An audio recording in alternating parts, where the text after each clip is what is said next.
പടിഞ്ഞാറൻ ഉക്രൈനിൽ വ്യാപകമായ റഷ്യയുടെ ആക്രമണത്തിനിടെ പോളണ്ട് വ്യോമാതിർത്തിയിൽ പ്രവേശിച്ച ഡ്രോണുകൾ വെടിവെച്ച് വീഴ്ത്തി. വർദ്ധിച്ചുവരുന്ന യുദ്ധ സാഹചര്യങ്ങളിലേക്ക് കൂടുതൽ രാജ്യങ്ങൾ കടന്നുവരുന്നതിന്റെ ഉദാഹരണമാണ് പോളണ്ടിന്റെ ഈ കടന്നുവരവ്. നാറ്റോ അംഗം നുഴഞ്ഞുകയറ്റത്തെ ആക്രമണാത്മക പ്രവൃത്തി എന്ന് വിളിക്കുകയും സഖ്യത്തിലെ ഒരംഗം യുദ്ധത്തിൽ വെടിവെക്കുന്നത് ഇതാദ്യമാണെന്ന് അടയാളപ്പെടുത്തുകയും ചെയ്തു. പോളണ്ടിന്റെ വ്യോമാതിർത്തിയിൽ ധാരാളം റഷ്യൻ ഡ്രോണുകൾ അതിക്രമിച്ചു കയറി. നേരിട്ട് ഭീഷണി ഉയർത്തിയവ വെടിവെച്ച് വീഴ്ത്തിയെന്ന് പ്രധാനമന്ത്രി ഡൊണാൾഡ് ടസ്ക് വ്യക്തമാക്കി.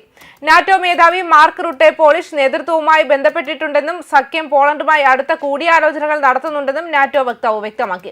പടിഞ്ഞാറൻ ഉക്രൈനിലെ അതിർത്തി കടന്നുള്ള റഷ്യൻ ആക്രമണത്തിനിടെ ഡ്രോണുകൾ പോളിഷ് വ്യോമാതിർത്തി ആവർത്തിച്ച് ലംഘിച്ചുവെന്ന് പോളണ്ടിന്റെ സൈനിക കമാൻഡ് പറഞ്ഞു. എന്നാൽ ഈ ലംഘനങ്ങൾക്കെതിരായ പ്രവർത്തനങ്ങൾ ഇപ്പോൾ അവസാനിച്ചിരിക്കുകയാണ്. റഡാറുകൾ 10-ലധികം വസ്തുക്കളെ ട്രാക്ക് ചെയ്തു. ഭീഷണി ഉയർത്താൻ സാധ്യതയുള്ളവയെ നിർവീര്യമാക്കിയെന്ന് കമാൻഡ് പറഞ്ഞു. ഈ വസ്തുക്കളുടെ അപകട സാധ്യതയുള്ള സ്ഥലങ്ങൾ കണ്ടെത്താനുള്ള തിരച്ചിലുകളും ശ്രമങ്ങളും തുടരുകയാണ്, ഒരു പ്രസ്താവനയിൽ പറഞ്ഞു. സഹായത്തിന് നാറ്റോ വ്യോമ കമാൻഡിനും ഡച്ച് വ്യോമസേനയുടെ F-35 യുദ്ധവിമാനങ്ങൾക്കും കമാൻഡർ നന്ദി പറയുകയും ചെയ്തു. പോഡ്ലാസ്കി, മസോവീക്കി, ലുബ്ലിൻ എന്നീ പ്രദേശങ്ങളെ ഏറ്റവും അപകട സാധ്യതയുള്ള പ്രദേശങ്ങളായി വിശേഷിപ്പിച്ചുകൊണ്ട് നമ്മുടെ പൗരന്മാരുടെ സുരക്ഷയ്ക്ക് യഥാർത്ഥ ഭീഷണി ഉയർത്തിയ ഒരു ആക്രമണാത്മക പ്രവൃത്തിയാണിതെന്നും കൂട്ടിച്ചേർത്തു. അത് ആളുകളോട് വീട്ടിൽ തന്നെ തുടരാൻ ആവശ്യപ്പെട്ടു. റോയിട്ടേഴ്സിന്റെ അഭിപ്രായത്തിനായുള്ള അഭ്യർത്ഥനയോട് റഷ്യയുടെ പ്രതിരോധ മന്ത്രാലയം ഉടൻ പ്രതികരിച്ചില്ല. US സ്റ്റേറ്റ് സെക്രട്ടറി മാർക്കോ റൂബിയോയെ ഇക്കാര്യം അറിയിച്ചതായി CNN റിപ്പോർട്ട് കൈറ്റ്ലാൻഡ് കോളിൻസ് ചൊവ്വാഴ്ച പറഞ്ഞിരുന്നു. അഭിപ്രായത്തിനായുള്ള അഭ്യർത്ഥനയോട് സ്റ്റേറ്റ് ഡിപ്പാർട്ട്മെന്റ് ഉടൻ പ്രതികരിച്ചില്ല. സംഭവത്തെക്കുറിച്ച് നാറ്റോ ഇതുവരെയും പ്രതികരിച്ചിട്ടില്ല. 2022 യുദ്ധം ആരംഭിച്ചതിനു ശേഷം പോളണ്ട്, റൊമേനിയ എന്നിവ ഉൾപ്പെടെ ഉക്രൈനുമായി അതിർത്തി പങ്കിടുന്ന സംസ്ഥാനങ്ങളുടെ വ്യോമാതിർത്തിയിൽ റഷ്യൻ ഡ്രോണുകൾ പ്രവേശിച്ചതിന്റെ നിരവധി സംഭവങ്ങൾ ഉണ്ടായിട്ടുണ്ട്. എന്നാൽ ഇതുവരെ അവയെ വെടിവെച്ച് വീഴ്ത്തുന്നത് അവർ ഒഴിവാക്കിയിട്ടുമുണ്ട്. റഷ്യയും നാറ്റോയും തമ്മിലുള്ള സംഘർഷങ്ങൾ വർദ്ധിക്കുന്നത് ഒഴിവാക്കാനുള്ള ആഗ്രഹവും അത്തരം പ്രവർത്തനങ്ങൾ ഉണ്ടാക്കുന്ന ഭൗതിക അപകടങ്ങളും ഉദ്യോഗസ്ഥർ ചൂണ്ടിക്കാട്ടി. ഉക്രൈനെതിരായ ആക്രമണങ്ങളിൽ റഷ്യ ഒറ്റ രാത്രി കൊണ്ട് 415 ഡ്രോണുകളും 40 മിസൈലുകളും ഉപയോഗിച്ചുവെന്ന് ഉക്രൈനിയൻ പ്രസിഡന്റ് വ്ളാഡിമിർ സെലൻസ്കി പറഞ്ഞു. കുറഞ്ഞത് 8 ഡ്രോണുകളെങ്കിലും പോളണ്ടിനെ ലക്ഷ്യം വെച്ചുള്ളതായിരുന്നു എന്നും കൂട്ടിച്ചേർത്തു.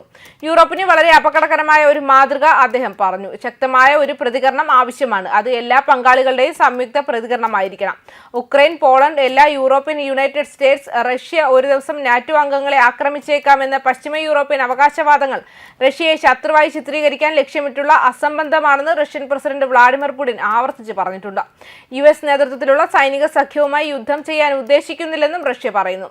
രാജ്യത്തെ ഏറ്റവും വലിയ വാർസോസിലെ ചോപ്പിൻ വിമാനത്താവളം വീണ്ടും തുറക്കുന്നതിന് മുൻപ് നിരവധി മണിക്കൂറുകൾ വ്യോമാതിർത്തി അടച്ചിടുകയും ചെയ്തിരുന്നു.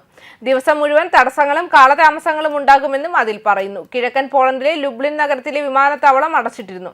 നേരത്തെ റഷ്യൻ ഡ്രോണുകൾ നാറ്റോ അംഗമായ പോളണ്ടിന്റെ വ്യോമാതിർത്തിയിൽ പ്രവേശിച്ചതായും ഇത് സാമോസ്ക് നഗരത്തിൽ ഭീഷണിയാണെന്നും ഉക്രൈൻ വ്യോമസേന റിപ്പോർട്ട് ചെയ്തിരുന്നു. എന്നാൽ പിന്നീട് ടെലിഗ്രാം സന്ദേശം അയക്കൽ ആപ്പിൽ നിന്ന് ആ പ്രസ്താവന നീക്കം ചെയ്തു. പോളണ്ടിനെയും ബാൾട്ടിക് രാഷ്ട്രങ്ങളെയും സംരക്ഷിക്കാനുള്ള നമ്മുടെ ദൃഢനിശ്ചയം വ്ളാഡിമിർ പുടിൻ പരീക്ഷിക്കുകയാണ് എന്നതിന്റെ സൂചനയാണ് റഷ്യൻ ഡ്രോണുകൾ നാറ്റോ വ്യോമാതിർത്തിയിൽ ആവർത്തിച്ച് അതിക്രമം നടത്തുന്നതെന്ന് അമേരിക്കൻ ഡെമോക്രാറ്റിക് സെനറ്റർ ഡിക് ഡർബിൻ വ്യക്തമാക്കി. പുടിൻ ഉക്രൈനിൽ സന്ദർശനം തുടരുന്ന കൂട്ടക്കൊലയ്ക്ക് ശേഷവും ഈ കടന്നുകയറ്റങ്ങൾ അവഗണിക്കാൻ കഴിയില്ല എന്നും അദ്ദേഹം എക്സിൽ വ്യക്തമാക്കി.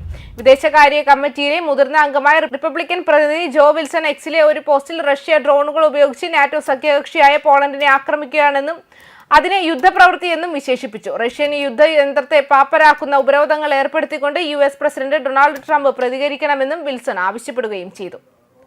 News desk Karma news. ഈ ഓണത്തിന് മൈജിയിൽ മൊബൈൽ ഫോണുകളുടെ മാസ് കളക്ഷൻ, മാസ് വിലക്കുറവ്, സൂപ്പർ EMI ഓപ്ഷനുകൾ, ബ്രാൻഡ് ഓഫറുകൾ, ഇതിലെല്ലാത്തിലും ഉപരി മൈജി സ്പെഷ്യൽ ഓണം ഓഫറുകൾ. മൈജി ഓണം മാസ് ഓണം.